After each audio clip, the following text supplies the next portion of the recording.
I quite often put things on here about books. Well, I've done it a couple of times, not as much as I'd like to.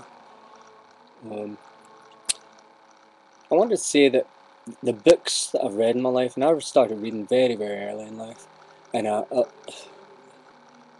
still haven't finished. I've ran. There's a weird thing. Two things. One, the older you get, the more you realise you have less time to read, and you really wish you hadn't spent all the time doing anything else that you spent doing anything else. The other thing is that I forgot to make a point in America. I heard a car door outside and I get panicked there. And now I can't remember what it was I was going to say. But that happens a lot here. There's so many things I'd like to say in the world, and YouTube gives you the opportunity to do that. But then again, you're trepidatious about it because you don't want people to misinterpret you and punish you for having an opinion that they misinterpreted. Anyway, the thing about books is all the books that have been significant in my life, and I've tried to read everything that other people revere in some way, from Scientology, which if you ever read all of these books, you'll see that they all have certain similarities. Scientology, I said one time to this guy at a street fair in Los Feliz, and he was trying to make me do his little machine. And I thought about trying to blow it up by mind power, and then instead I thought I'd blow him up with mind power, and I said, "Have you read that Dianetics book?" And he said, "Of course." And I was like, and he said, "Have you?" And I said, "Yeah." And I said, "Didn't you?" And I mentioned some little bit in it, I can't even remember. And then I said, "Didn't it remind you an awful lot of Mein Kampf?" And he fucking blew a fuse. And it's funny, I love being able to provoke people in that way, and the Scientologists are very easy to provoke.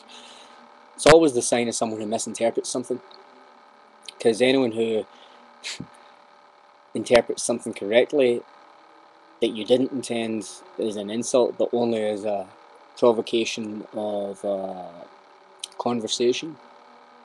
Well, that's a sure sign that they'll never understand anything until they stop reacting and start. You know that whole 2 years, one mouth thing? And here I am mouthing off. Isn't that ironic? You know? Anyway, the point being, reread all the books you feel were significant to you. All of the books that I've read in my life that I thought were important, I've tried to reread them again alongside the ones that are new. I've always got like 7 books since I was about the age of 7. I've always had about 7 books that, and granted, occasionally during that period, not at the start, quite funnily enough, but later I got bored and started reading comics more often than anything else.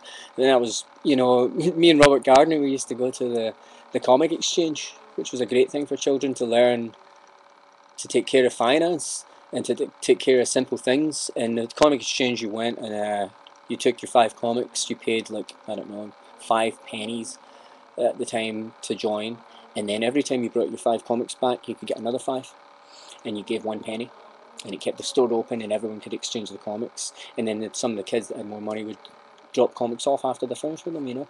Great system, and it gave all of the children an understanding and respect in people that are in a worse position than you. Uh, and like the Voluntary Euthanasia Society, it died out, you know, because I guess inflation made it a wonderful little idea and a wonderful little business go under. And I'm not talking about the way businesses are now. The difference between a small business and someone correct me in legality here. The difference between a small business and a corporation is that a corporation doesn't. I'm not very good on my legal terms. I think it doesn't give a fuck. There's a great quote which is, "How could you expect a corporation to have a conscience when it has no body to be kicked nor soul to be damned?" As opposed to ma and pa small businesses where the people really want to be part of the community and respected in that community. They live right beside the store, and if you don't have the money for your milk this week and you had it last week, you come and get your milk anyway. And sad to say, the ones that when you as a good person would go back, sorry I get all fucking faggoty and emotional again, but when you would go back, I miss the real world, you know.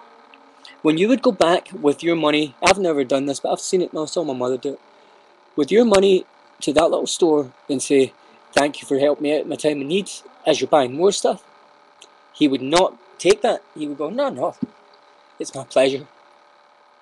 Loyalty to your customers Is that the meaning of life? You know, that simple concept. It used to be called a confederacy. That's a bad word now.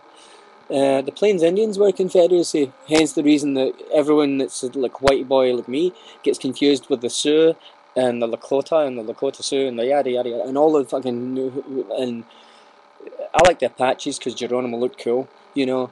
How many people have read the whole Bible? I only read the bits that I like the names. Everything comes in books, and the answer is to try and read all the books. I'm not just talking about the King James, the first Bible, which is the reinterpretation of someone else's reinterpretation of someone else's vision. Oh, fuck. Isn't it? Is it any wonder that we're all lost? Everyone's reading the same map, but they're reading it differently. There's more than one. It's like, look at a tree. The Kabbalah here is, I mean, I saw that here, and everyone, like, it's a cool thing. It's like people wearing a t-shirt that says Barris and don't know who he was, you know. Melrose, anyone that has never been to LA, walk down Melrose, look at the people, go, surely you can't be serious, and that's the way it is now. It hasn't always been, and it wasn't that long ago. But anyway, nobody cares anymore about what things mean, and it bothers me. No one knows the reason they fly a flag, but they're willing to die for it. They don't know what it means. The 13 stars that you see in a lot of things, what are those 13 stars, and what is it meant to commemorate? Guy Fawkes thing I mentioned earlier, you know, no one's quite sure whether we're celebrating that the government almost get blown up or didn't get blown up. History has been very misinterpreted, and I've got a question later, and I'm bracing everyone for it. Go do your history right now. Read a fucking book, and find out what the answer is to the question I'm going to ask. The question is going to be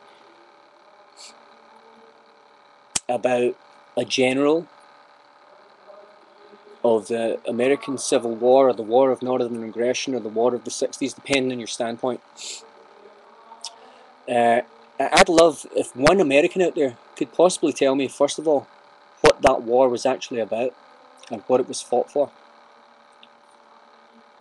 The reason I got to that is because the word confederacy, I mean, it's such a dirty word these days, and yet a confederacy just means a group of states that all are like-minded, realise that each one is different and has different customs, is willing to respect them. You've got horses and you're good at breeding horses, we're shit at it, but we're good with cows. You want some cows for your horses? Cool, groovy. You know, no one is trying to make the other one enslaved. Nations that go out after other nations are oppressors by nature. It's said in the name.